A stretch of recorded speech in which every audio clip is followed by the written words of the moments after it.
gawa-gawang mga witness katulad ni Madriaga, hindi na pwede yung mag-iimbento ng kwento. Kasi lalo na ngayon na kunyari ginamit sa impeachment na napakahalagang proseso, ang pwedeng mangyari dito kapag kasinakyan to ng mga politiko, kagaya ng nangyayari ngayon, is mawawalan ng vice presidente na duly elected ng tao. So masyado nang mabigat yung consequence, hindi na pwedeng hayaan na lamang. Kaya minabuti niya na simula ngayon, kakasuhan na yung dapat kasuhan, panagutin na yung dapat panagutin, para maaga pa lang hindi na lumaki yung problema, hindi na malinlang yung tao. Attorney, kinasuhan niyo po ng perjury. Tama po. Ang tanong ng taong bayan, bakit perjury at bakit hindi cyber libel? Yung perjury, yun ang rekomendasyon natin kay VP Sara, kasi yung sa cyber libel kasi or libel, kailangan merong element yun ng publication. Kunyari, hindi naman natin mapatunayan kunyari na si Madriaga pinublish niya yung affidavit niya. Malamang dyan ang abogado niya or sino mang tao sa likod niya, yun ang nag-publish nun. Kaya ayaw na nating isipin yung technicality na yun. Kaya nag-focus tayo sa perjury. Ang perjury lang naman, kailangan lang natin patunayan na sa isang sworn statement, katulad ng affidavit niya, nagsinungaling siya. At yun, madali nating mapapatunayan yun. So, pagkatapos ng perjury na yon, ano yung magiging kakahantungan nito? Ito ba maaaring gamitin bilang defense sa impeachment? O ito ay para lang patunayan sa tao na itong tao na to nagsinungaling? Hindi kami umaasa kasi alam mo matagal lang mga kaso dito So hindi naman kami umaasa na kahit magsimula man lang yung trial sa korte para dito sa perjury complaint bago magsimula yung impeachment trial kunyari sa Senado. Wala naman kaming ganong ilusyon na matatapos agad. Pero ang pinapakita nito is matapang na hinaharap ni VP Sara itong mga mali at mga kasinungalingan na alegasyon ni Madriaga. Kaya kinasuhan na niya. Kasi sa impeachment, wala namang consequence kay Madriaga pag mapatunayang nagsisinungaling siya pero dito sa perjury, kapag napatunayan nagsisinungaling siya, kulong siya. Or mananatili siya sa kulungan kasi nakakulong siya sa kasalukuyan. Tapos pinapakita din natin sa mga kalaban ni VP Sara na tapos na yung mga araw na hinahayaan na lang ni VP Sara yung mga naninira sa kanya at sa pamilya niya. So hindi na siya papayag na ganon. Speaking of naninira, ano po bang kahit papaano buod nung inyong pagsampa ng perjury? Well, si Ramil Madriaga kasi nag-execute siya ng affidavit noong November 29, 2025. Ang pinaka sinasabi niya doon, bagman nga daw siya or aide ni VP Sara at upon her instructions or sa pag-utos ni VP Sara, nagde-deliver daw siya ng limpak-limpak na salapi sa kung kani-kanino. Tapos sabi niya na meron siyang suggestion doon na confidential funds ang gamit. So wala pong katotohanan yon. Hindi nga po kilala ni VP Sara si Madriaga. So minabuti niya na pong mag-file ng kaso ng perjury para patotohanan na walang katotohanan yung mga sinasabi niya. At nabanggit ko na to before, yung pag-file kasi ng criminal action sa city prosecutor yan ifa-file. Ang city prosecutor nasa ilalim yan ng DOJ. Ang DOJ nasa ilalim ng Malacanang. So alam na namin na dahil kalaban, pwedeng utusan na i-dismiss nyo yan. Di mapapahiya si VP Sara. Maiisip ng tao ngayon na, totoo pala yung sinasabi ni Madriaga. So, minabuti namin, umabot ng 340 pages yung aming complaint affidavit dahil gusto namin airtight yung complaint. Bukod dun sa testimonya ni VP Sara, dinagdagan pa namin ng 7 affidavits ng witnesses, supporting witnesses. Tapos linagay na namin lahat ng documentary evidence na makapagpapatunay na hindi sila magkakilala talaga. Attorney, kasi napansin ko dyan, meron ba kayong kasi sinasabi ni Madriaga na nagtrabaho siya sa pamilya Duterte. Meron ba kayong certificate na magpapatunay o document na magpapatunay na hindi siya pumasok o naging trabahador ng mga Duterte? Marami po. Meron kaming certification mula sa Davao City Mayor's Office or local government. Meron kaming certification mula sa Presidential Security Command na dating Presidential Security Group. Meron tayong certification mula sa Vice Presidential Security and Protection Group, sa Office of the Vice President, pati na rin sa Department of Education. Itong lahat ng opisinang to, sinasabi nila sa certification na walang Ramil Madriaga na nagtrabaho, naging empleyado, or otherwise connected with those agencies. Dun sa kwento niya kasi, kung totoo yung kwento niya, naging empleyado siya or naging konektado siya sa mga opisina na yun. Pero pinapatunayan ng mga certification na hindi totoo yun. Meron pa kasing attorney, yung picture, di ba? Halatang sablay na yun eh. Pero meron pa silang binabato, lalo na itong pinapakalat ng mga vloggers na yung pagbati ni BP Sara kay Madriaga. Yung birthday greeting. Birthday, Sa akin, yun ang patunay na hindi sila magkakilala. Kasi alam naman natin na kapag may birthday greeting ka, nakasulat yung pangalan, di ba? Yung mga celebrity, ang binabati nila, yung mga taong hindi nila kilala. Kasi kung kilala ka nila, hindi na isusulat yung pangalan sa papel, di ba? Pero bukod doon sa obvious na halimbawa na yon, meron din tayong forthcoming na testimony mula mismo doon sa tao sa opisina ni VP Sara na nag-video. Siya yung in charge na taga-video ng mga birthday greeting na ganun.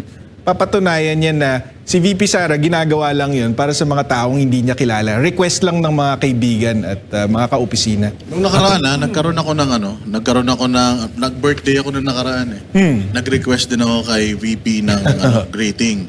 Dumaan yun sa tamang proseso Meron talagang parang isang grupo diyan sa within Office of the Vice President na nag-aasikaso nun. So hindi siya para sabihin na close kaming dalawa kaya niya ako binati.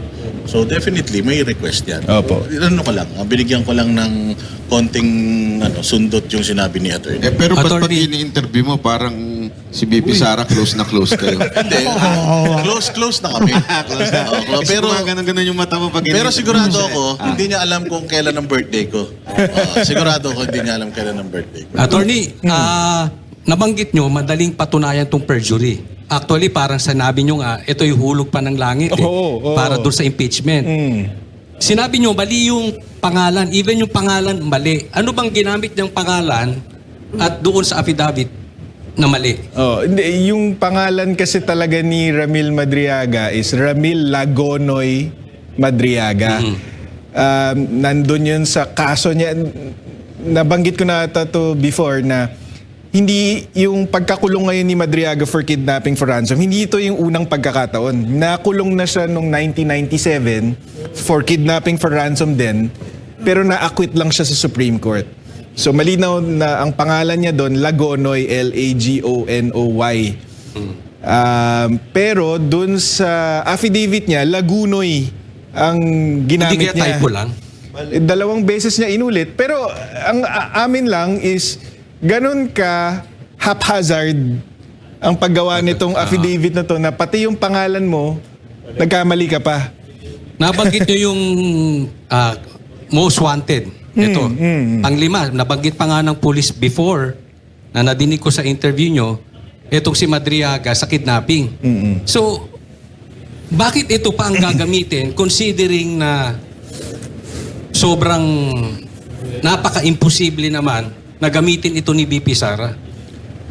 Hindi ko alam, ganun sila kadesperado. Tingin ko kasi wala talaga silang mahanap eh. Wala silang mahanap na tao na makakapagdiin kay VP Sara.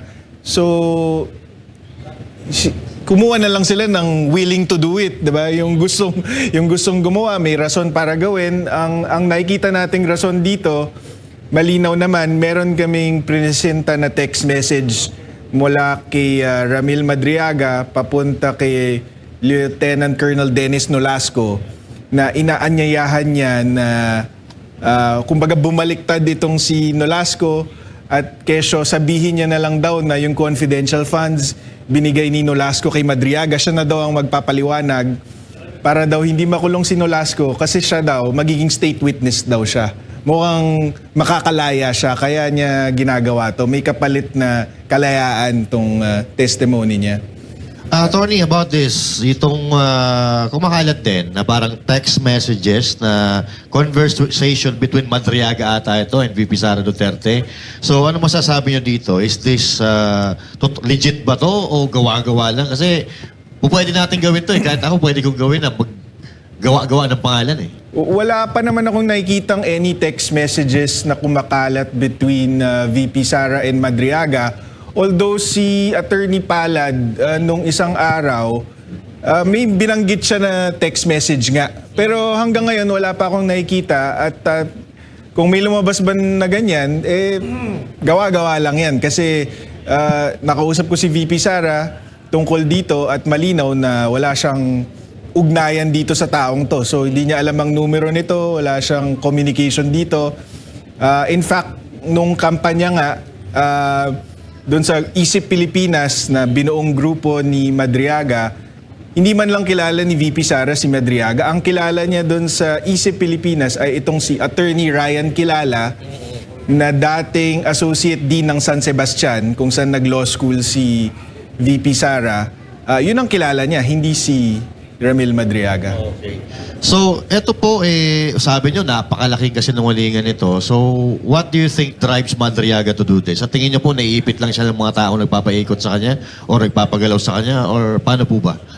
Maaring yun kasi yun ang pinapakita ng text message na pinadala niya kay Nolasco. May binanggit pa nga siya doon na parang sinasuggest niya doon sa text message na paandar daw nito ng Administrasyong Marcos. Kasi doon sa text na yon, bandang dulo, sabi niya, galit na galit si BBM kay VP Sara, hindi lang pinapahalata. So, pwedeng yun. Gusto niyang makalabas, tapos tinitake advantage niya itong political na away ni BBM at ni VP Sara para makalaya.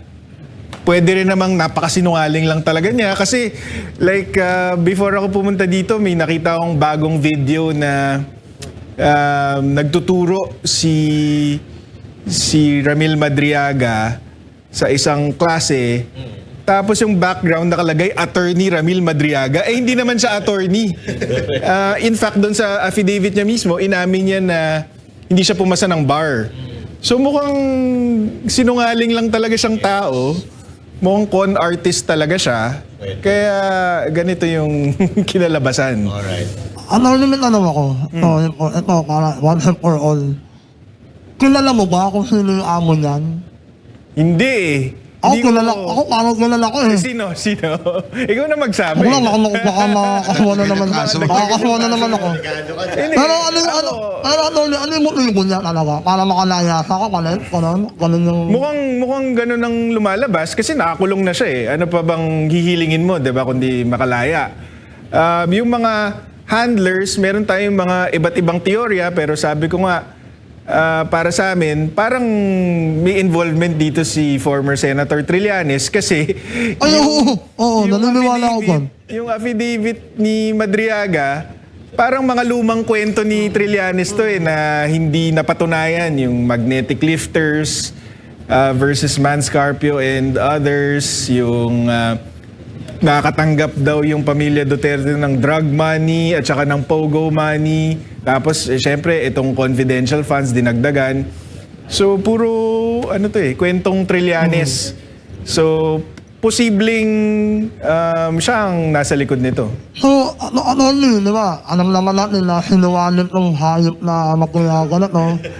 So, alam naman natin na sa mananalo, anong kaparusahan kung napatunayan nagsisinungaling siya? Ay, Lagi ko masampalin niya sa loob ng kulungan.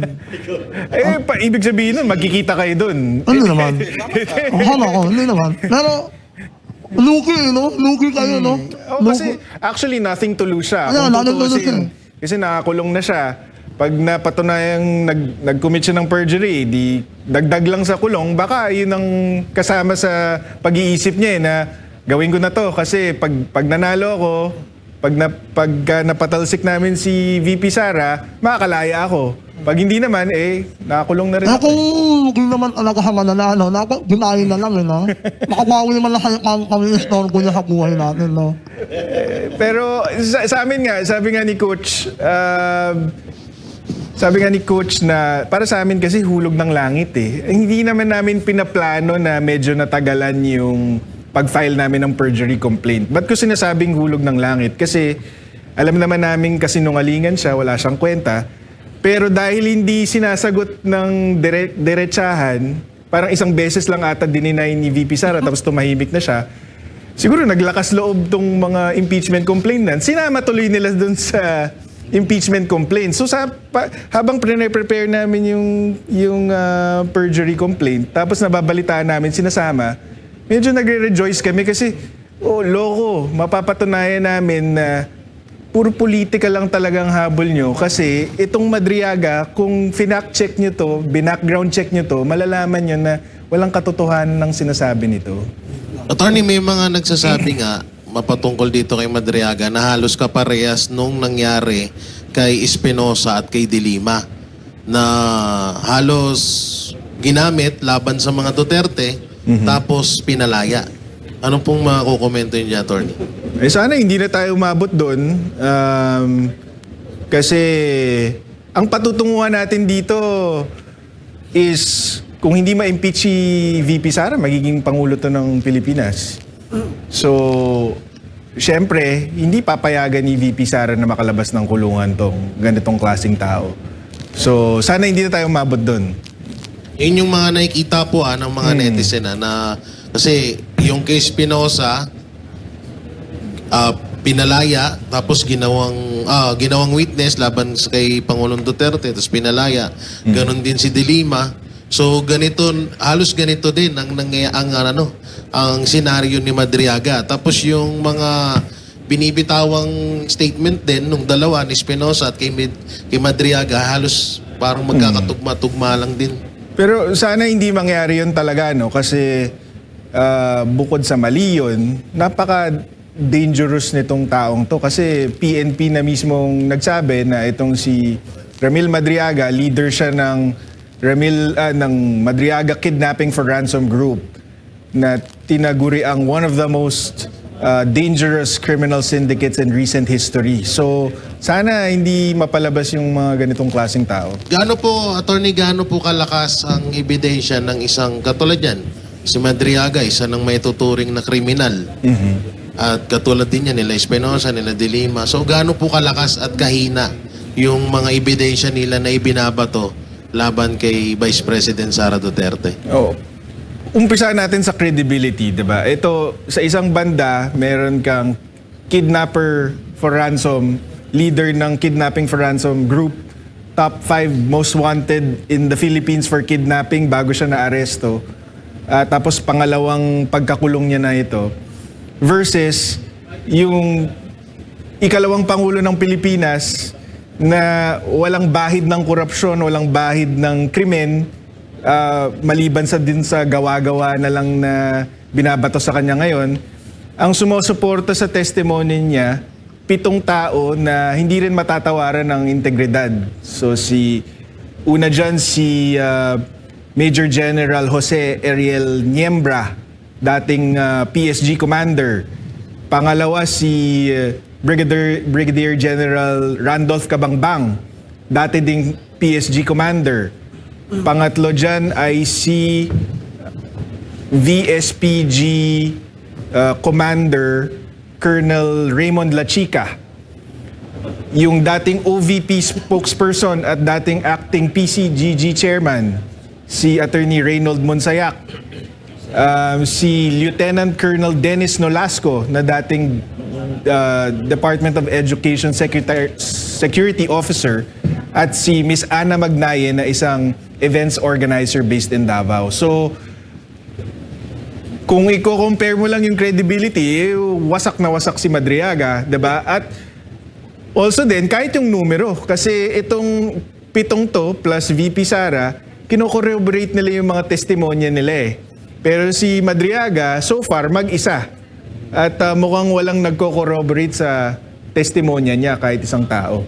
May narinig tayo kay Attorney Palad na suddenly, last week lang, sabi niya, yung mga kasama niya daw sa kidnapping for ransom, kaya daw suportahan yung testimonya ni Madriaga. So gano'n na naman tayo. Balik na naman tayo dun sa walang kredibilidad na mga tao ang nagbabato ng putik kay VP Sara. Paliwanag lang natin, attorney, ano, gaano ka-importante ang credibility ng isang tao para sa kanyang demanda? Kasi sinasabi ng iba, wala namang kinaugnayan yung issue ng kidnapping niya na nakakulong siya doon sa sinasabi niya pagdating sa pag-deliver ng pera. Parang sinasabi pa nga nila may criminal record na to. Ibig sabihin, masamang tao to. So therefore, mag-a-agree siya doon sa pinapagawa ni VP Sara Duterte na crime. Like giving money na galing sa Pogo. So, hindi ba yun mas nakakatulong o paano nakakasama yun? Well, kung may criminal record ka, tapos ginagamit ka nga para sa masama, di ba? Nakakuha ko yung punto mo eh. Pero ang problema kasi, bukod dun sa salita niya, wala siyang ibang ebidensya. So, kapag salita mo lang ang pruweba mo, kailangan credible ka. Kailangan yung mga sinasabi mo, it doesn't defy logic, for example. Kasi kunyari lang, may mga kwento siya dun sa affidavit niya na kunyari dinalhan niya daw ng milyong-milyong piso si Attorney Reynold Monsayak sa isang comedy bar. It defies logic. Bakit? Kasi sabi ni Attorney Monsayak, kung yung pera galing kay Colonel La Chica, like sinasabi ni Madriaga, ka-opisina ko yun eh.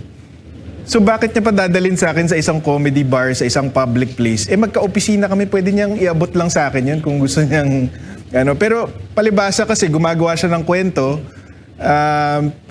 tapos may konti siyang kilala ng mga taong malalapit kay VP. So gumagawa siya ng imbentong storya kung saan niya hinatid, ganito, ganyan. Kaya yun, pagka wala kang ebidensya, kailangan yung testimonya mo credible, kapani-paniwala. Pero nakita natin na bukod sa walang substantiation, walang pruwebang iba, hindi rin kapani-paniwala yung mga sinasabi. So yung kanyang mga pinisinta, walang ebidensya, talagang laway lang ang puhunan? Laway lang.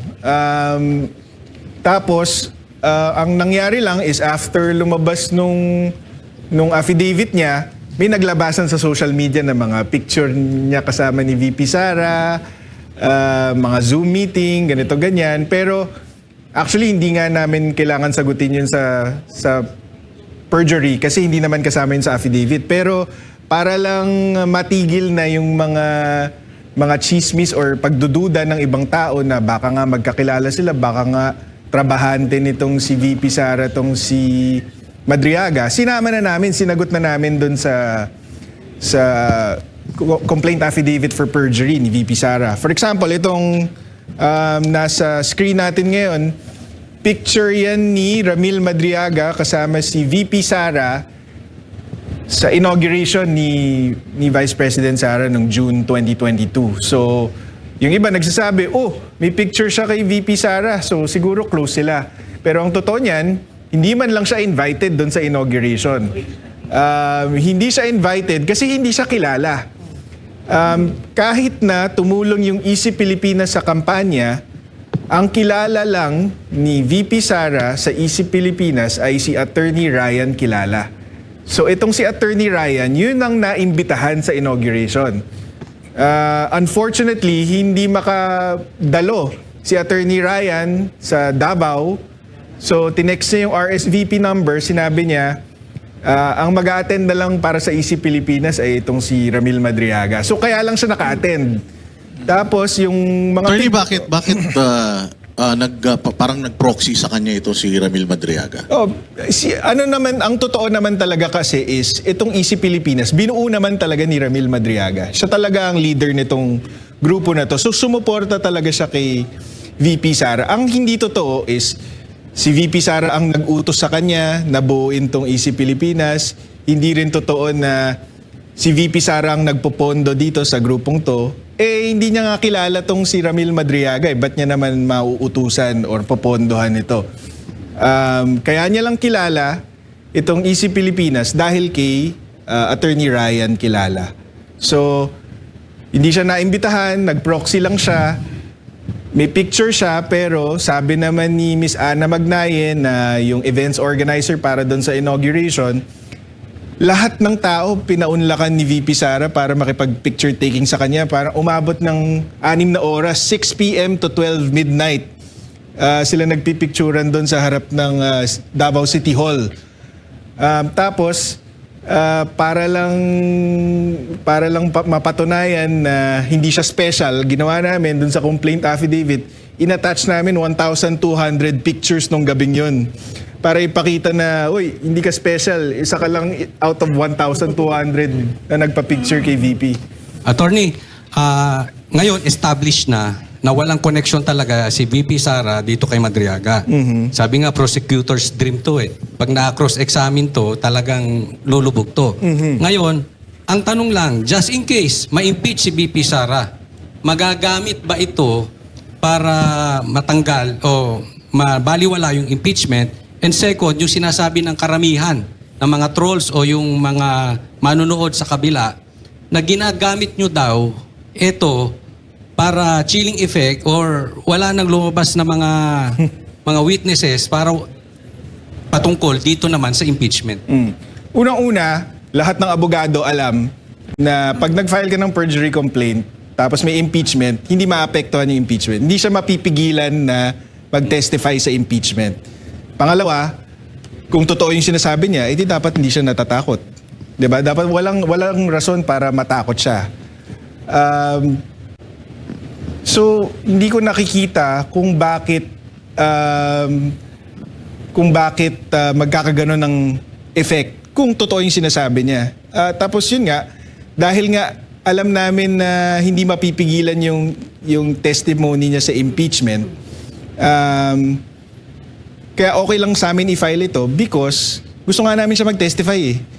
Para mapakita niya sa buong mundo na sinungaling siya. Diba? Na para mabasag nga siya sa cross-examination. May analogy kami na itong si Madriaga, parang Trojan horse ito eh. Pero gawa nila. So, kung gusto nilang papasukin to sa Troy, hindi namin sila pipigilan, diba? Inyong-inyo na yan. Diba? Gusto nga namin yun eh. Pero, hindi pwedeng hindi siya managot. Diba? Hindi naman pwedeng abangan na lang natin sa impeachment, basagin na lang natin. Walang consequence. Diba? Kailangan, pag napatunayang nagsinungaling ka, kailangan makulong ka. Attorney, di ba dapat ito maprotektahan? Kasi pwede niyang i-lead kung sino boss niya eh. Kung kaninong tanim to eh. So, agree ba tayo na sinasabi din doon sa impeachment na kukunin na nila? Doon na lang sa Congress. Para sa akin, okay sa akin yun. Kung ano ang makaka-ensure na ligtas siya, na buhay siya, na makakapag-testify siya, okay sa akin yun. Kasi gusto natin malaman kung sino ang nasa likod niya.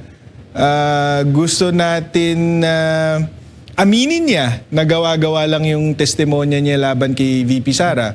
Tapos kung titindigan niya yung testimonya niya, edi gusto natin yun para mabasag siya on cross-examination, mahubaran yung mga politiko, mga kongresista na nagtutulak na to na politically motivated lang talaga. Hindi ebidensya, hindi pananagutan ng habol nila.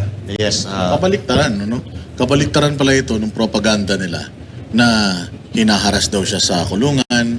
Tapos kamakailan lang, merong balita rin coming from yung lawyer niya na billions daw ang ino-offer para manahimik siya. Anong komento niyo dyan? Hindi, gusto nga namin siyang kumanta eh. Sabi ko nga, we don't want him silence, we want him singing like it's videoke night. Kasi yung mga sinungaling sa bibig na uhuli yan eh. So, sige lang, diba? Mag-testify ka. Wala namang pumipigil sa'yo, di ka namin pipigilan. Gusto ka namin mag-testify.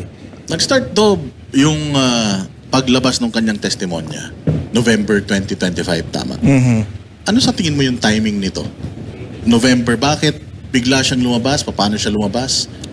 Ang pinaka-analysis namin dito is talagang hinahabol yung impeachment.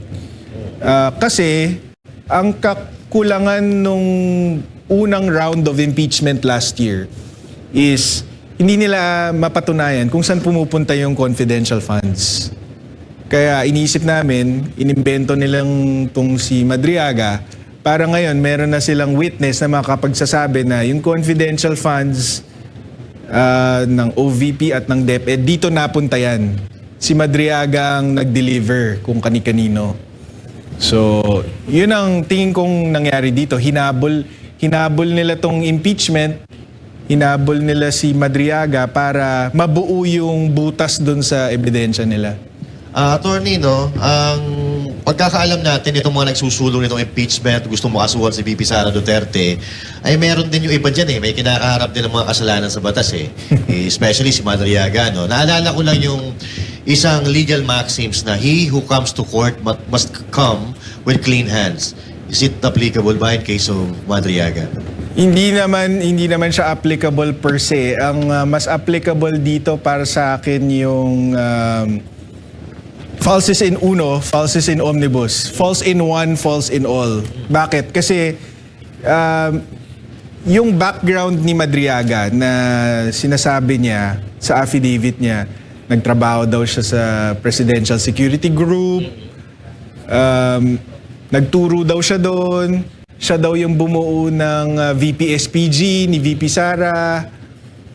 Yung mga allegation na yon, kailangan niyang maging totoo yun eh, para maging credible na insider siya, para maging credible na pinagkakatiwalaan siya ni VP Sara para gawin tong pag-deliver di umano ng pera. Pero napatunayan natin yung mga magigiting na former PSG commanders natin, matapang na sinabi na wala kaming kilalang Madriaga, never namin naka-enkwentro yan sa PSG. Nalaman lang namin na buhay siya nung lumabas itong Madriaga affidavit. And even kahit na sabihin na hindi namin siya nakilala or nakita, hindi rin siya qualified. Kasi dahil nga sa criminal history niya. So, ang paliwanag nga ni Brigadier General Cabangbang, pag nagsiscreen nga sila ng mga bisita ng Pangulo, pag nakita nilang may criminal record, di nga nila papalapitin eh. So, paano naman magiging qualified dito na magtrabaho para kay PRRD, for example? Kung kahit nga picture or meeting, hindi nila papayagan. Ayun.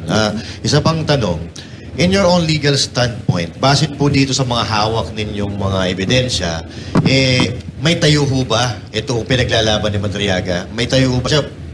May lakas po ba yung kaso na ito? Paano po ba? Yung kaso namin sa kanya malakas. Sigurado yun. yung sinasabi niya kay VP Sara, walang basihan. Ayan. Yun ang katotohanan doon. Kaya hindi ko rin maintindihan kung bakit kunyari sila Terry Ridon, tsaka sila Benny Abante, hat na pa-testify itong si Madriaga. Kasi wala talaga silang mapupulot dito kundi kasinungalingan lang. Kaya, di ba? Yun nga, kung hindi kayo mapipigilan, sige lang, tuloy-tuloy nyo lang yan. Kasi nga, yan mismo ang wawasak sa mga plano nyo laban kay VP Sara. So, sige lang, okay sa amin yan. Attorney, alam naman na natin ngayon na sinungaling talaga tong si Madriaga at obvious naman. What if po na mabaliw yung humahawak dito at ipapatay to Nako. para lang maging mabigat na ebidensya, para lang maisisi kay VP Sara. Ano po ba yung mabigat na ebidensya na po ba yung ganung gawain? Kasi pwede nilang gawin yun eh. Alam naman natin ang kayang gawin ng mga anti-Duterte. Sana hindi mangyari yun. Pero kaya ako nga paulit-ulit sinasabi na gusto namin buhay siya eh. Kasi alam ko na pwedeng mangyari yun eh, na isisisi kay VP Sara kung may mangyari sa kanya. Kaya ganito palang kaaga, sinasabi ko na sa lahat ng tao na Hindi, gusto namin buhayan kasi hindi, it's out of her interest na masaktan siya or may mangyari sa kanyang masama kasi yun nga, siya mismo, si Madriaga mismo ang nagpapatunay na politika ito, hindi ito pananagutan ng habol dito. Pagdating naman, attorney, doon sa sa background checking kay Madriaga, noon bang binuo niya yung isip na yan, yung parang grupo to campaign for VP Sara? Ano na siya? Involved na siya dito sa mga krimen na ito ng kidnap for ransom? Hindi ko lang alam, pero by that time, 2020 kasi nabuo yung isip eh. Nakalabas na siya ng kulungan. Nakalabas kasi siya ng kulungan 2003. Na-aresto siya 1997, na-convict siya, kidnapping for ransom, pero na-acquit lang siya sa Supreme Court, so nakalabas siya. Naging kaibigan niya si Attorney Ryan Kilala. So, tinatanong nga namin si Attorney Ryan, bakit mo naman kinibigan to? Isang ganitong klaseng tao, di ba? Parang halos sinisisi na siya ng mga malalapit kay VP Sara na, ikaw may kasalanan nito, ba't mo ba kinibigan? Nagkaroon tuloy ng link. Sabi niya, hindi niya lubos maisip na nakulong na siya, uulitin niya pa. Parang ganon. Pero hindi mo kasi mapipigilan, Boss Dada, yung mga tao na gustong sumuporta. Hindi naman yan sasalain eh. Kasi independent support group nga yan eh. Hindi naman yan Bilang iisa gumagalaw yan. ng... Napakarami yan. Hindi lang iisa yan. Napakarami. In fact, dun sa inauguration, yung Easy Pilipinas, isa lang yan sa 50 campaign support group na naimbitahan sa inauguration. So, and yet, hindi pa si Madriaga mismo yung naimbita. Si Ryan Kilala pa yung naimbita. So, yun nagpapatunay talaga na wala silang relasyon ni VP So nung Sara. nung siya ay nakulong nitong kailan siya huling nakulong? 2023. Yung hinuli siya ng kapulisan natin. Considering na konektado siya sa isang parallel group na tumutulong kay VP Sara, natanong nyo ba si VP Sara or yung campaign team niya or yung grupo niya, ano yung naramdaman nila nung nagkaroon sila ng isang supporter na konektado sa ganito? Hindi, bago lang kasi ako sa bagong katrabaho ko lang kasi si VP Sara, so hindi ko siya natanong nung pumutok yung issue. Pero hindi niya kasi talaga kilala tong si Ramil Madriaga. Ang kwento nga dyan ay, and I think nasa affidavit din to ni Attorney Ryan Kilala, nung pumutok yung issue, dahil nga binanggit yung Easy Pilipinas, tinawagan pa ni VP Sara si Attorney Ryan na, sino ba to? Easy Pilipinas daw, di ba grupo mo yon? So doon lang pinaalala ni Ryan Kilala na itong si Ramil Madriaga ang leader na itong ISIP. Dati na siyang nakulong for kidnapping for ransom, kaya ako siya nakilala because actually yung San Sebastian Legal Aid ang nag-abogado para dito sa kay Madriaga, kaya siya nakalabas ng kulungan, na-acquit siya dahil sa efforts ng San Sebastian Legal Aid, tapos naging kaibigan niya, tapos yun nga, eventually naging tagahanga ni VP, bumuo ng campaign support group. So itong si Attorney Ryan, obviously nagsisisi siya. Nagsisisi siya na nakipagkaibigan siya dito, nagsisisi siya na pinagkatiwalaan niya tong taong to, at na-connect niya kay VP Sara ng hindi sinasadya. Kasama siya sa mga nagtestify Yes. for VP Sara. Of na course, talagang hindi kilala ni VP Sara to. And katulad din sinabi mo kanina, walang testigo si Madriaga para patunayan naman lahat ng mga akusasyon niya kay Wala VP pa. Sara. Pero I'm sure may susulpot dyan na baka puro mga preso din. Kasi nakita ko din yung nakita ko din yung kanyang affidavit, attorney. Parang sa dulo, parang open-ended siya eh. Sinasabi niya na meron pa siyang idadagdag na mga na testimonya. Pero kami din, yung 7 witnesses na yan, panguna lang yan. Pagka naglabas siya ng panibagong kasinungalingan, magdadagdag din kami ng sarili namin. Attorney, hindi ba malayo, sinabi na overwhelming nga yung ebidensya. So, napakalayo na sa katotohanan. tapos prinisinta pa ng congressman for impeachment. Hindi ba pwedeng makasuhan yon? Mas mahirap yun na i-pursue yung kaso na yun versus mga congressman. Pero ang gusto natin mangyari dito is makita ng tao. Kung hindi pa obvious noon, 'di ba? Hindi pa obvious noon na politika ito, mas lalo na ngayon. Kasi itong si Madriaga nga walang katotohanan ng sinasabi. Dahil sobra-sobra yung ebidensya, nagawa-gawa lang, posibleng konektado yung tao na nagpresenta, di ba? So, bakit hindi natin pwedeng panagutin yun?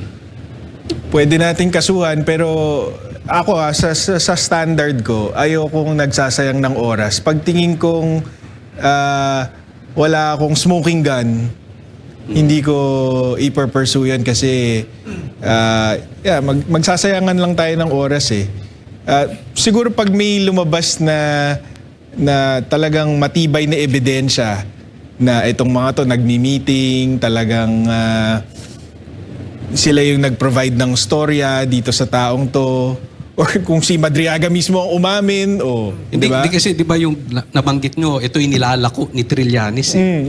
So yun, medyo malaking ebidensya na ito na konektado dito.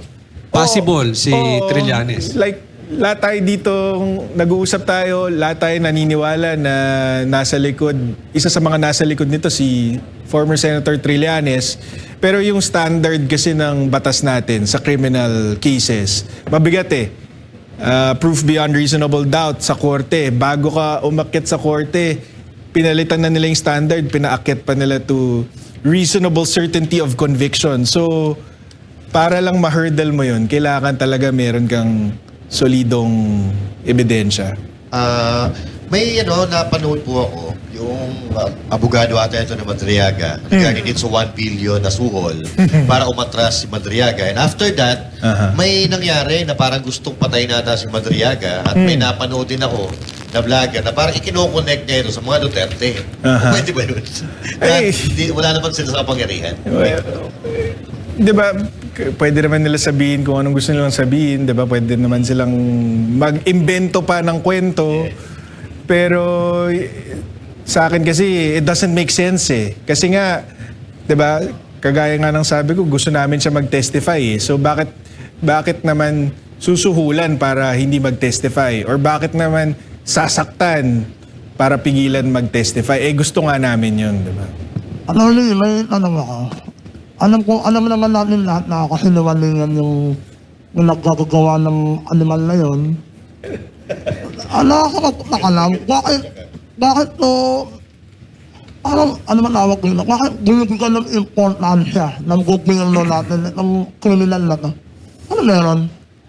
Kasi nga, sa akin, desperado na sila. Wala na silang ibang magamit na ebidensya o testigo. Hindi ako may picture ako kasama ko si Ma'am Sara. Kung gumawa ako ng kwento na nagpiligyan ako ng pera kay Sara, maniniwala ka ba? Hindi. Ano ba? Sinungaling si Madriaga sampan-sampan yun Nagigigil ako. Pero ito na Tony, nakakalungkot na kasi napansin naman natin lahat na ang gobyerno kumakampi sa kriminal. Samantalang yung 18 Marines, di ba? Ano man ang ibig ko sabihin na Tony? Yun ang masakit doon kasi tingnan mo itong si Madriaga. Nag-execute siya ng affidavit noong November 29, 2025. Tapos, wala man lang kahit anong investigasyon. Di siya pinatawag ng NBI, di siya sinuri, di siya pinatutsadahan sa media. Tapos sinama na agad sa impeachment complaint. Tapos ngayon ipapatawag na bilang testigo sa House Justice Committee. Pero itong 18 Marines, imbis na tulungan, sila pa ngayon ang iniimbestigahan, di ba? Pero kung ginawa nila yun kay Madriaga, di din nalaman na nila agad na hindi totoo yung mga pinagsasabi niya. Yun ang malaking double standard at sinabi nga yan ni VP Sara sa isang statement. Pero, Attorney, buti ako na mahaging congressman Attorney, ano masabi mo sa mga congressman na kagaya ni Abante na inakampihan ng kriminal na to? hindi lang yun, yung mga nagtutulak ng impeachment. Sa akin, syempre may opinion tayo dyan, pero ang pinaka maganda is galing na mismo sa kasamahan nila. Diba si Congressman Toby Tiangco sinabi, kaya nila tinutulak tong impeachment dahil alam nila 1,000,000% di nila maareglo si VP Sara. Kaya nila tinutulak tong impeachment laban sa kanya. So yun, agree ako doon. Mukhang, diba, obvious naman sa atin yun, pero wala tayong pruweba, diba? Pero ito, kasamahan na mismo nila, matalik na kaibigan ni BBM, kapartido nila ang mismong nagsasabi na kaya nila tinutulak yung impeachment para ma-eliminate si VP Sara sa 2028 at para makaiwas sila sa pananagutan. Kasi, alam mo naman natin lahat na walang palaanap ng mga hayop na to eh. Bakit nagkakaya tayo ng oras sa mga to? Bakit? Hindi ko alam eh. Diba? Nakakaloko, no? Hindi ko rin alam eh. Ba't ba ako tinatanong mo? Alam mo- Dapat ang tanongin natin sila, diba? Pero ano bang Wala, punto pag nyo tinatanong ko, dyan? ninakasuhan ako eh. Diba? Sayo ko na lang tanong para lusot, diba? Para safe. Hindi, oo. Nagpapasalamat nga ako sa inyo na pinag-uusapan natin to dito dahil yung palapit na hearings sa House Justice Committee, magiging ano yan, napaka-bias, one-sided show. 'Di ba? Kasi hindi pwedeng ang pwede lang magtanong sa mga witnesses diyan sa House Justice Committee niyan ay puro mga congressman. Nakita naman natin na doon sa huling hearings nila, doon sa sufficiency in substance, si Congressman Bongson Tay lang ang tumindig para kay VP Sara. So, ngayon, ang inaasahan natin, itong susunod na mga hearings ng House Justice Committee, gugulpiin lang nila ng gugulpiin si VP Sara dito. Tapos papahirapan nila yung mga witnesses para makuha nila yung gusto nila. So, mabuti to na si Attorney Poa para sa impeachment, ako para dito sa perjury complaint, meron tayong mga palabas itong mga show na katulad ng sa Vox Populi na mapapaliwanag natin sa tao. Kasi pwede bang sila lang yung nagpapalabas ng narrative nila? 'Di ba? Hindi pwede, dapat malaman din ng tao kung ano yung side natin, kung ano yung totoo, para hindi sila maloko ng mga politiko. Attorney, may nabanggit kayo kanina na nagkiklaim siya na turo ng attorney ang title niya. Tapos meron din dito sa iyong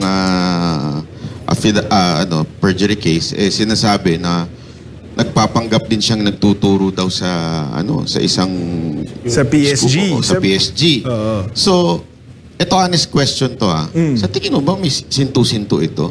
Hindi, yung totoong kasi parang ako, kung tinitingnan ko, para siyang wala sa hulog. Yung taong, alam mo yung claim na ganito ko. Di ba may mga kaibigan tayong ganon, pretender? Sa tingin mo, baka naman may tama lang sa utak to? Oh, pwedeng ganon, or pwede namang professional con artist talaga siya. In fact, naisip ko nga bago pumunta dito na manawagan sa mga nanonood, kung naloko kayo nitong si Madriaga, lumantad kayo, makipag-ugnayan kayo sa amin. Kasi baka makatulong ito kay VP Sara na baka naloko din kayo itong si Madriaga, baka nagpanggap siya na bagman ni VP Sara, baka nakakakuha siya ng pera sa inyo. Sabihin nyo sa amin para baka magamit natin laban sa kanya. Or kahit sino pang ibang niloko niya, kasi kung lahat ng tao nagsisinungaling siya, edi magko-cross-cross yung mga yan, di ba? Magkakamali siya. So, kung hindi naman sa kailangan natin ng additional evidence, sobra-sobra na, pero para lang tuldukan na itong taong to, 'di ba? Kung meron kayong nalalaman, sabihan nyo kami. Para pala itong isang vlogger, yung Sino yan, sir? Sino? yung yung nakulong, yung galit na galit. Hindi, kasi nabanggit ni attorney na parang con artist ito. Parang sa madaling salita, yung scammer ba? So parang gano'n ang nakikita niyo sa kanya, na parang nangi-scam lang siya and ginamit niya to para makalaya siya. Bakit ba? I mean, posible ba yun? nakasuhan ka, nakulong ka dahil sa murder, tapos suddenly magsasalita ka, tapos pwede ka nang Hindi. maging witness protection ka na kagad? Kaya ang pagka inaral mo to, talagang mapapaisip ka na yung gobyerno mismo ang isa sa mga tumutulong sa kanya. Kasi, yun nga, like you said, hindi naman konektado yung kidnapping for ransom dito sa mga binibintang niya kay VP Sara eh. So, paano siya mapapalaya? Eh, di kung kausap niya yung Department of Justice, pinangakuan siya na, hindi namin gagalingan yung pagpresenta ng evidence laban sa'yo. Or baka impluwensyahan naman nila yung huwes. 'Di ba? Baka ganun ang mga klaseng pangako. Kasi hindi nga talaga konektado. Pero sinong klaseng tao or sinong tao ang may kapangyarihan na gawin yun? Eh, yung mga nakaupo lang sa gobyerno ang kaya nun. Attorney, dun sa paghatid niya ng pera, kasi meron siyang nabanggit dun sa affidavit niya na meron daw siyang na-deliver dun sa mayor sa Laguna. Tapos, alam natin walang credibility itong tao na to. Meron ba siyang inattach na picture o yung plate number man lang nung sasakyan para ma-identify na yun talaga yung ginamit sa paghahatid ng pera? Wala. Wala talaga. Laway lang talaga ang puhunan niya dito. Walang kahit isang kapirasong ebidensya, wala man lang pangalan ng mayor. 'Di ba? Isa pa 'yun eh. Kaya namin siya gustong mag-testify kasi may mga allegation siya na masyadong general, mahirap i-verify. Mahirap ding patunayan na hindi totoo. Kasi kunyari magbibigay siya ng date, kunyari sometime in December 2022, 30 days yun eh. Diba? So mahirap i-rule out yun na para masampal namin sa mukha niya na nagsisinungaling ka. Kaya gusto namin siya lumantad, ibigay mo sa amin yung date, ibigay mo sa amin yung specific location, ibigay mo sa amin yung specific na pangalan. Kasi pag binigay niya sa amin yun, alam namin na mapapasinungalingan namin siya. Meron pang meron pang isang sinabi siya na may nag-drive ng isang sasakyan na iniwan niya. Eh, meron kayong sagot doon, no? Meron din ba kayong tawag dito certification? Meron. Yung sabi niya, meron daw white Vios na merong laman na 80 million na pinadeliver sa kanya ni Lieutenant Colonel Nolasco. Ang ginawa niya daw, iniwan niya daw yung sasakyan sa parking lot ng SM Mega Mall. At a few days later daw, nakita niya na ang nagmamaneho nung same white Vios na yon ay si Ria Kilala, asawa ni Attorney Ryan Kilala. Pero imposible yun kasi hindi naman marunong magmaneho pala tong si Ria Kilala. Wala siyang lisensya, di siya marunong magmaneho. So meron tayong prinisenta doon na certification mula sa LTO licensing section na kahit kailanman hindi nagkaroon ng lisensya tong si Ria Kilala. Attorney, Itong si Madam Ria Kilala, talagang nag-testify siya or magte-testify din siya na hindi talaga ako nagmamaneho, hindi ako marunong magmaneho. Hindi na natin siya dinamay, hindi na natin siya ginulo. Ang magte-testify for her is si Attorney Ryan Kilala. Siya yung kumuha ng certification mula sa LTO. Hindi ba niya sinabi, attorney, yung sasakyan, di ba, 80 billion? Ano ba yun? Naka-envelope, naka-maleta, naka-paper bag? Hindi niya sinabi na kung paano niya sinakay sa kotse. Oh. Naka-duffel bag daw. Yun yung sinabi ng abogado. Hindi na maleta. Abogado ni Madriaga. Speaking of yung lawyer, sa dami nung inyong parang mga dinidebunk ninyo na mga claims niya, isa lang yung parang sinasagot ng abogado niya eh. Yung hindi naman niya kiniklaim na siya ay kumbaga parang listed as listed as employee, connected dito sa ganito. Yun lang yung sinasagot niya. But yung ibang mga sinasabi ninyo tungkol sa mga inconsistencies sa testimonya ni Madriaga, hindi niya sinasagot.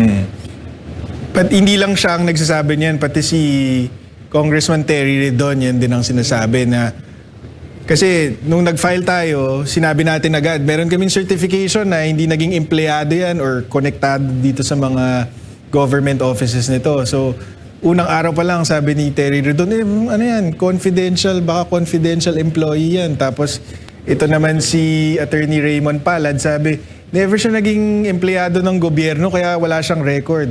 Kasi ano siya, personal aid or alalay ng pamilya Duterte. Unang-una, ngayon na lang yan.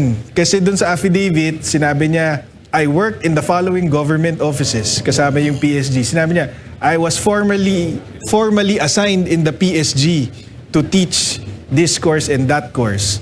So, tapos, sabi ni VP Sara, yung allegation mo na nag-provide ka ng security para sa akin, yung transport services, yung intelligence operations, pawang kawani ng gobyerno lang ang pwedeng gumawa niyan para sa akin eh.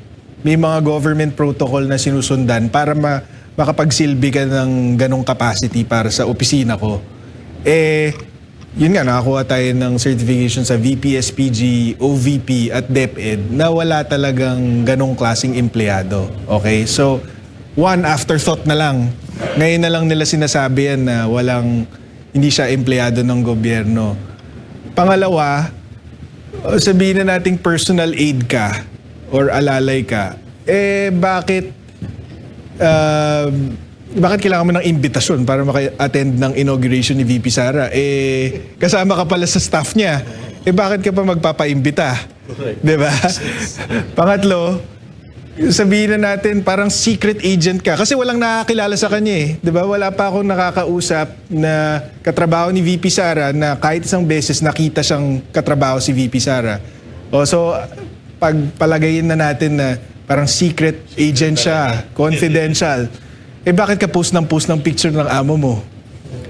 Intelligence gathering ka pala. Ba't mo pinapakita sa tao na may picture kayo ni VP Sara, diba? It doesn't make sense. It doesn't make sense. Kaya sa isip niya lang yun. Hindi kayo obsessed to kay VP Sara, tong tao na to? Hindi. Isa na nga yun sa sinabi ni Attorney Ryan Kilala. Kaya daw nabuo yung isip is crush daw ni In love. crush daw ni Ramil Madriaga itong si VP Sara. Nung kunento ko naman kay VP Sara, sabi niya, oh my God. Crush din naman namin si VP Sara. Oo, So, pero so sinasabi daw nitong si Ramil Madriaga kay Attorney Ryan Kilala na crush niya nga itong si VP Sara. Sabi naman ni Ryan Kilala sa kanya, kung gusto mo siyang makita, gusto mo siyang makilala, magbuo ka ng campaign support group para itulak niyo na tumakbo siyang presidente. Nagulat naman si Attorney Ryan Kilala na sineryoso nung tao. Tapos binuo niya talaga yung Isip Pilipinas. pangalap ha. Baka kidnapin siya. Hindi mo masisi ha. Coach Oli, di ba? Yung kidnapping, nabanggit mo coach, yung kidnapping. Actually, merong intelligence reports nung 2024 na natanggap sila VP Sara na merong Madriaga Kidnap for Ransom Group na hindi pala kidnap pero pinaplanong i-assassinate si VP Sara. Na may nag-hire daw dito sa Madriaga Kidnap for Ransom Group to assassinate her. Pero dahil nga hindi niya kilala, hindi niya na-connect na itong Madriaga pala, Isip Pilipinas pala ito. Na-put together niya na lang nung pumutok tong affidavit ni Madriaga, tinawagan niya si Attorney Ryan, sabi niya, kilala mo ba to? Isip Pilipinas daw. Yan yung dating San Sebastian law, hindi na pumasa pero na-convict, tinulungan ng San Sebastian Legal Aid, naging kaibigan ko, naging supporter mo, ganito, ganyan. So, yun ang kwento doon. Attorney, yung mga yung mga kung sakali mang matukoy at mapatunayan yung mga taong nasa likod ni Madriaga, ano pong mga kaso na kakaharapin nila? Perjury din, number 1, pwede ding libel, dahil paninirang puri talaga yung ginawa nila kay VP Sara. Baka pwede rin nating kung ginamit nila yung pera ng gobyerno para sa project na ito, di meron ding graft and corruption yun. So, depende kung anong madidiscover natin. Pero, yeah, may pananagutan definitely sila. May plano ba kayong kasuhan si Trillanes? Secret muna yun. Secret muna. Excited na kami. Yun nga, ang mandato ko kay VP Sara is offense. Hindi ako part ng impeachment defense team, part ako ng offense. So, yun ang mandato ko. So pagdating attorney dito sa sa Congress, since kasama ito sa articles of impeachment, yung testimonya ni Madriaga, mag-appear ka ba sa Congress para sabi mo nga opensa ka. So pagdating dito sa depensa sa Congress, so hindi ikaw iba. Hindi po. Ang impeachment defense team, yan sila Attorney Poa, sila Attorney Monsayak at yung Fortune Narvasa. Sila yung sila yung bumubuo ng impeachment defense team. Tapos kung kailangan nila ng tulong, syempre we're very happy to help. Lalo na kung tungkol dito kay Madriaga at dun sa iba pa nating kakasuhan, willing na willing tayong tumulong syempre in any way that we can. Pero mabuti, attorney, huwag ka na mag-appear doon. Kasi nandun si De Lima eh. Baka may love sa'yo. Paulo! Baka gumanon biglain doon. Paulo, anong masasabi mo sa patay tayo dyan? Basta dala ka ng banana cue, attorney. Pero in your personal capacity or sa opinion mo, kailangan ba sa tingin mong humarap pa ni VP at ni VP dito sa Congress pagdating dito sa kanyang impeachment, or antayin na lang nila since sabi ko nga done deal na ito dyan sa Congress kasi the very same people na pumirma sa impeachment niya last year sila din yung mga pipirma ngayon, karamihan. So dapat ba antayin na lang natin umakyat yan sa Senado? Sabi ko nga, in my personal capacity and not speaking on behalf of the Vice President, inunggoy niyo yung proseso tapos magagalit kayo, binato kayo ng saging ng impeachment defense team. Kasi, di ba, parang sinabi nila sufficient in substance nang wala namang ebidensya, kasama pa tong si Madriaga. So, nung sinagot sila ng impeachment defense team na wala kayong ultimate facts, hindi nyo man lang napatunayan na merong impeachable offense, gagalit sila na non-answer daw, ganito, ganyan. Pero yun nga medyo foregone conclusion na dito sa House Justice Committee. Tapos hindi mo naman pwedeng i-cross-examine yung mga testigo. Sila lang ang pwede. Tapos hindi din pwedeng mag-participate yung mga abogado. Sabi ni Luis Tro ata kanina na dapat daw si VP Sara mismo ang Siya lang. So, Kailangan si VP Sara daw ang magpakita ng ebidensya. oo. Masasabi Siyempre, niyo dyan. alam natin mali yun, di ba? Dahil sila yung nag-aakusa di ba? Kaya nga nila dinaanan yung proseso na kailangan nila i-determine kung sufficient in substance para malaman kung meron bang sapat na aligasyon at ebidensya para maging impeachable offense or para magkaroon ng trial for an impeachable offense versus VP Sara. Tapos ngayon pa lang sila magpapasampina ng records, ngayon pa lang sila magpapatawag ng witness.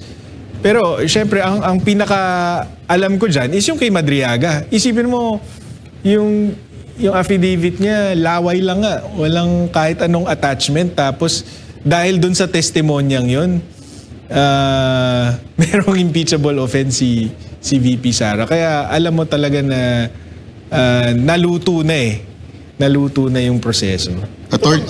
Ito bang 7 testigo natin, if ever kailanganin sila sa Congress, ready din silang humarap sa Congress para patotohanan na hindi talaga konektado itong Madriaga na to sa kay VP Sara at sa mga Duterte? Tingin ko hindi sila papatawagin. kasi hindi yun ang gusto nila marinig Ang gusto nila marinig, inutusan si Madriaga na dalhin tong confidential funds kung kani-kanino. So, palagi ko hindi sila mag-iimbita ng kahit sino mang tao na makakapagpatunay na hindi totoo yung sinasabi ni Madriaga.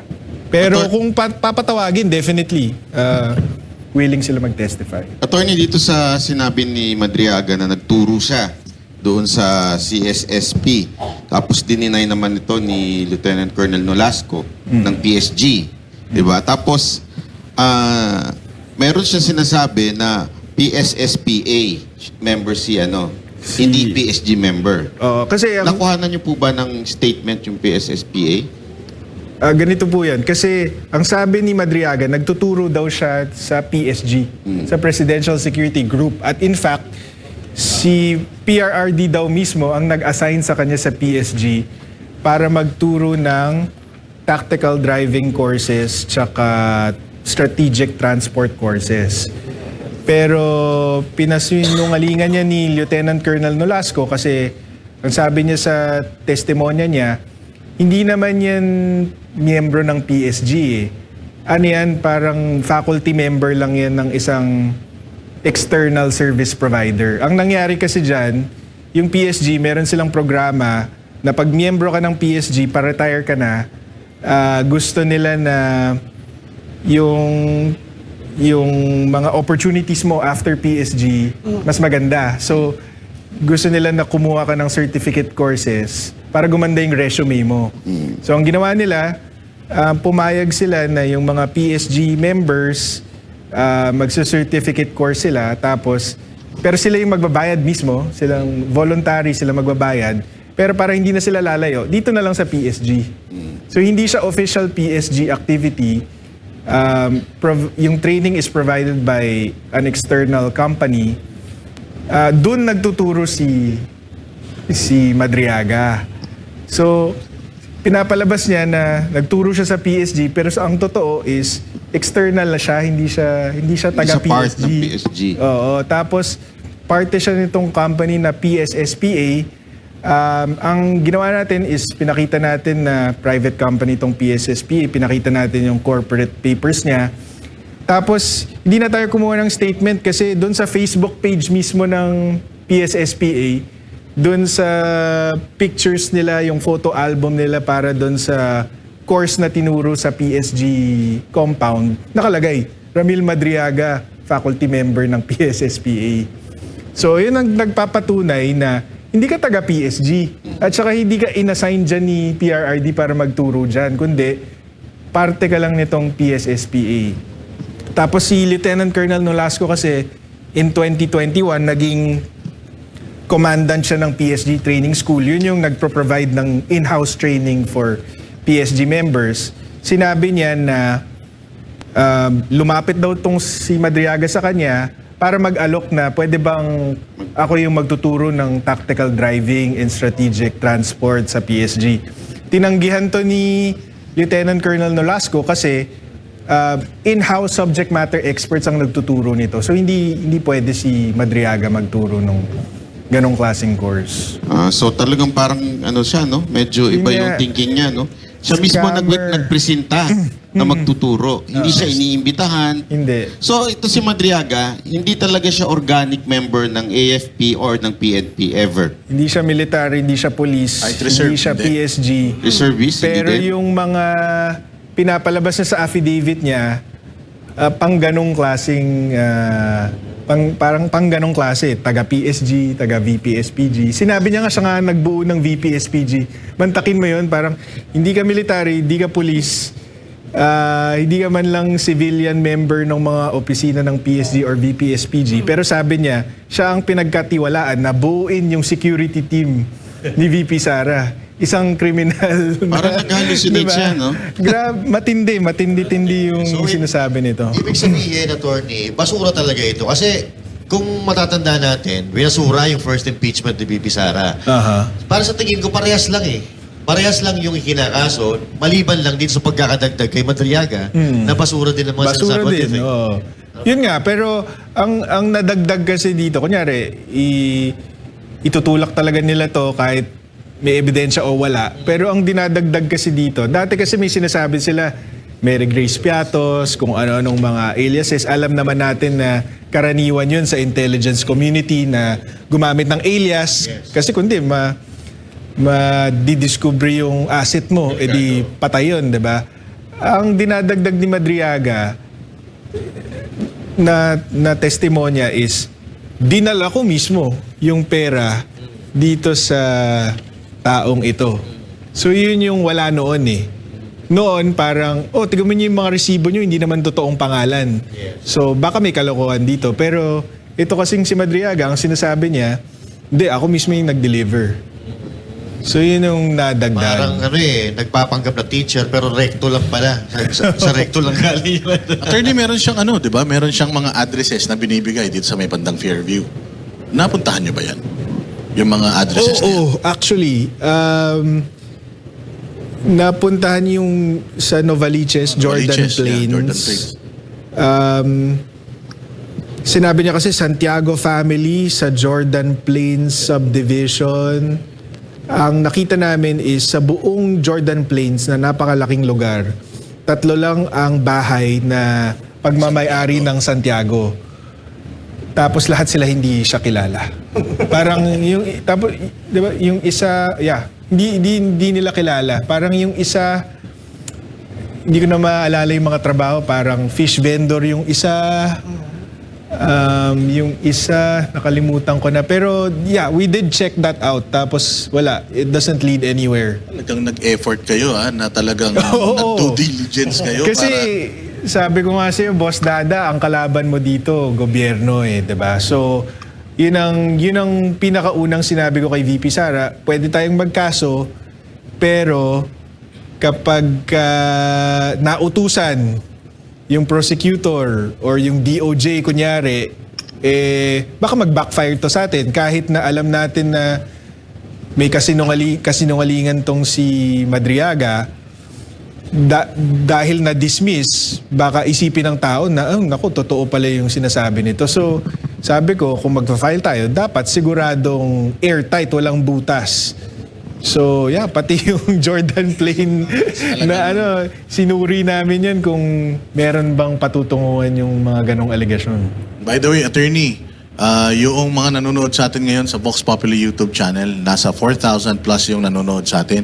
May nagtatanong si Roy Fona, ang tanong niya, yung statement ni Luistro or Congressman Luistro na kahit mag-resign si VP Sara, tutuloy pa rin daw nila yung impeachment. Unang-una, tingin ko hindi siya magre-resign. Si VP Sara, and I'm not speaking as her lawyer or her spokesperson or anything like that. Ito, pananaw ko lang po ito. Napaka at peace ni VP Sara doon sa desisyon niyang tumakbo bilang Pangulo. Napaka at peace niya harapin tong impeachment. So hindi niya, tingin ko lang, hindi niya magagawang mag-resign dahil may responsibilidad siya sa mga tao. So kung mai-impeach siya, so be it. Pero ako naniniwala na hindi mangyayari yun. Hindi tingin ko kung yung House of Representatives hindi marunong manindigan, tingin ko umaasa ako na yung Senate kaya nilang manindigan sa You think part katotohanan. to ng nila? Part ng propaganda nila para magmukhang guilty si VP Sara, fino-float nila yung idea na mag-resign na lang siya para yung disqualification sa pagtakbo sa mga posisyon sa gobyerno hindi maipataw sa kanya. Tingin ko wishful thinking lang. Umaasa sila na magre-resign siya para hindi na nila problemahin, pero hindi mangyayari yun. Mga banateros. Mayroon pa ba kayong mga tanong kay Gusto kong idagdag. Sige po. Banat dun sa yung ugnayan kasi ni Lieutenant Colonel Nolasco at saka ni Madriaga. Sa huling interview ni Attorney Raymond Palad, sinasabi niya na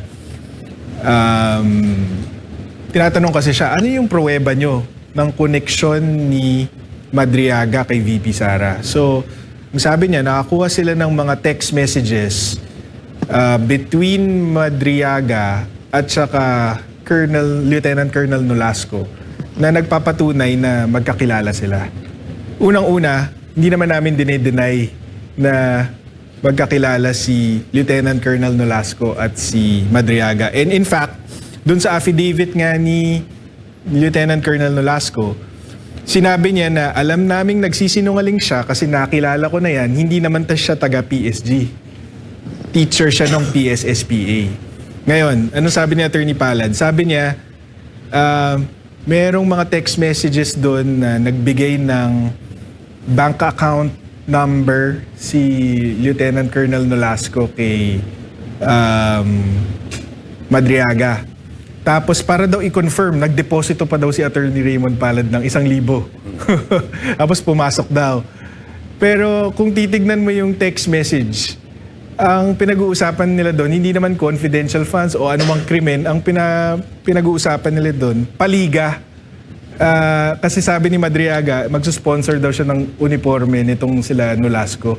Kaya binigay ni Nolasco yung bank account details niya para i-reimburse siya kasi nauna nang gumastos si Nolasco para doon sa uniform. So pinalalabas ni Madriaga yung bank account para magbigay siya kay Nolasco ng confidential funds? Hindi, para sabihin na tiga mo may ugnayan kasi ka-text ko yung security officer ng DepEd. Parang ganun lamang. Pero yun nga, doon mismo sa text message na pinakita na lumalabas ngayon sa social media, nakalagay doon kung ano yung purpose para sa basketball uniform. So wala naman syempreng connection yun sa confidential funds. Pero ang pinakamaganda dito, kung ilalabas nila to, maganda yun para sa kampo ni VP Sara kasi yung same text message thread na yun, nandun sa dulo yung text ni Madriaga kay Nolasco na pinapabaliktad siya, magsa-state witness daw siya. So, kinukumpirma, dahil linabas nila itong mga text messages na to, kinukumpirma nila na kay Madriaga galing yung message na yun. So, wina-welcome natin yan. Actually, kahit anong ilabas nila, wina-welcome natin dahil alam natin na gawa-gawa lang. So pinababaligtad ni Madriaga si Nolasco. Oo, sabi niya, Parang sumama siya doon sa kwento. oo, sabi niya, Nolasco, sabihin mo na lang na yung confidential funds sa akin mo binigay. Tapos, ako na lang magpapaliwanag kung anong ginawa ko doon sa pera. Meron bang sagot si Nolasco doon? Hindi na siya sumagot. Preserve niya agad yung message, tapos rin-report niya kay VP Sara at sa mga abogado niya. Oh, huli pero di kulong ano. Kulong, actually. Pero kulong. Nakakulong na. Huli, pero nakakulong na.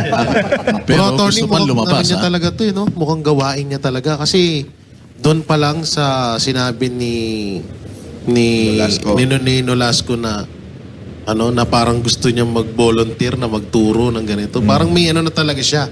Parang matagal na talaga siyang may plano na ganito yung gagawin niya ngayon. Hindi natin alam, pero parang nga siya, typical scammer, con artist na papapicture dito, tapos papakita niya sa ibang tao, sabihin niya, oh, dikit kami nito. Or magtuturo siya as an outsider sa PSG, papapicture siya sa PSG logo, tapos sabihin niya, taga PSG ako. Mukhang ganun ang estilo nito eh. Epilem the second. Napakaganda nitong panayam na to, mga banateros, ha. Parang alam mo, dati idol ko si Attorney Sal Panelo, pero mukhang nagbago yung ko ngayon. Parang palagay ko, pwede na magpahinga si Attorney Sal, may pumalit na mas magaling pa. Oo. Ito yung friendly na kasing talino ni... Friendly? Bakit? Hindi, kasi si Attorney Sal Panelo, seryoso. Hindi mo masungit, seryoso lang. Ito yung friendly, Mga comment nga dito sa YouTube tinatanong si attorney kung single ba siya katulad ni Gocholi. Hindi po. Happily married with 3 kids. Sorry. Sorry. Mga banateros na nanonood, sorry. Delima, sorry. Ayan, nako, attorney, siguro ihingan ka namin ng iyong panghuling mensahe para sa ating mga tagapanood ngayon dyan sa YouTube at sa Facebook. Maraming salamat sa panonood nyo at maraming salamat sa pagsuporta nyo kay VP Sara at subaybayan nyo lang yung mga mangyayari sa susunod na mga araw dito sa impeachment, pati yung sa mga hakbang ni VP Sara laban dito sa mga taong sumisira sa kanya. Huwag kayong maniniwala basta-basta doon sa mga binabatong alegasyon kay VP Sara dahil pawang kasinungalingan lang lahat yan. Maraming salamat po kay Attorney Salvador Paulo Panelo, ang gwapong-gwapong anak na abogado ni Sal Panelo Sr. Maraming salamat.